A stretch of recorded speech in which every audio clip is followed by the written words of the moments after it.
Ja, prišli smo pogledati najbolj traktorje, to je vsako leto pridemo in da vidimo, kaj je zanimivo, kakšne nove priključke, za otroke je itak mašine velike, je zmeraj fino, ne.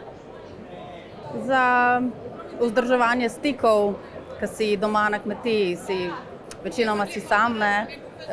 Jan dela, je zaposlen na kmetiji in rabiš kar pol vzdrževati, se moraš potruditi, da vzdržuješ stike tako in dobre prakse si prideš pogledat, ne, in prijateljstva tudi tako vzdržuješ. Življenje na kmetiji je lepo, ker si v stiku z naravo skozi, ker si malo bolj odmaknjen, si lahko tudi včasih sam s sabo in si tako povezan.